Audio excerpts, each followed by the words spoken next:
तो मेरे 6 पुत्र वापस ला दो जिनको महाराज कंस ने मारा था। आज भगवान 6 पुत्रों को लेकर के वापस आते हैं और जैसे 6 पुत्रों को वापस आकर के माता देवकी को देते, इसके बाद भगवान अब कहते कि मेरे जाने का समय निकट आ गया है। अब आज भगवान सबसे विदाई लेने लगते हैं। तो जब भगवान विदाई लेते तो महाराज इसके बाद उद्धव रोने लगते हैं और उद्धव जी कहते हैं प्रभु अगर आप छोड़ करके चले जाओगे तो आपके जाने के बाद यहाँ पर धर्म की रक्षा कौन करेगा। तो भगवान ने कहा कहे उद्धव मेरे जाने के बाद जो श्रीमद् भागवत महापुराण है ना, ये मेरा कोई शास्त्र, कोई ग्रंथ, कोई पुस्तक नहीं है, ये साक्षात मेरा वांगमय स्वरूप है। और हाँ, मेरे जाने के बाद तुम इसका प्रचार प्रसार करना और मेरे जाने के बाद ये धर्म की रक्षा करेगा। आज भगवान सबसे विदा लेते हैं, अवसर देते हैं। महाराज पतझड़ का समय था। आज ठाकुर जी जाकर के एक वृक्ष के नीचे लेट जाते हैं और वृक्ष से जब पत्ते गिरते तो आज भगवान महाराज ढक जाते।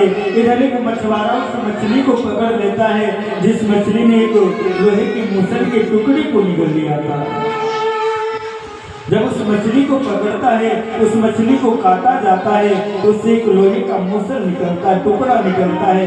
आज मछुआरा उस टुकड़े को अपने बाण पर आगे लगा लेता है और महाराज जंगल की ओर शिकार करने चल देता है। और जैसे जंगल की ओर शिकार करने जाता तो एक वृक्ष के नीचे भगवान विश्राम कर रहे थे। आज महाराज भगवान पत्तों से ढक जाते हैं। जब पत्तों से आज भगवान ढक जाते हैं तो आज भगवान का थोड़ा सा पैर दिखता है। तो महाराज भगवान का पैर इस प्रकार चमक रहा है जिस प्रकार एक मृग का नेत्र चमकता है, जिस प्रकार एक मृग का नयन चमकता है। तो जब उस नयन को महाराज उस मछुआरा देखता तो उसे लगता है कि मृग का नयन है, तो इसीलिए महाराज भगवान के ऊपर प्रहार कर देता है और वह बाण जाकर के भगवान के जंगल में लग जाता है। भगवान उठ करके बैठ जाते और जैसे भगवान बैठते तो आज मछुआरा दौड़ करके भगवान के चरणों में गिर जाता है और रोने लगता है और कहता है प्रभु मुझे क्षमा करना। भगवान ने कहा कि अरे ये भी आपका कर्ज था, मैं किसी भक्त का उपकार नहीं रखता। अरे मैंने आपको राम अवतार में पीछे से आपके ऊपर प्रहार किया था। राम अवतार में भगवान ने किसको मारा था? पीछे से बाली को। वही बाली आज मछुआरा बन करके भगवान के ऊपर प्रहार कर रहा है। और महाराज रामचंद्र महाराज ने बड़ा सुंदर लिखा है तुलसीदास जी ने, मैं मेरी सुग्रीव प्यारा कारण नाथ मोहि मारा। राम श्री राम जय जय राम, राम श्री राम जय जय राम।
भगवान वहां से विदा लेते और अपने धाम को चले जाते। तो सुखदेव जी कहते राजा परीक्षित से मेरे परीक्षित यहाँ पर श्रीमद् भागवत कथा पढ़ाने संपन्न हो जाती है। तो आज महाराज सुखदेव जी कहते हैं कि अगर मैं तुम्हें चाहूँ तो अमर कर सकता हूँ। आज राजा परीक्षित रोने लगे और आज राजा परीक्षित कहते प्रभु मैं अमर होना नहीं चाहता। अरे प्रभु मैं संसार में रहना नहीं चाहता।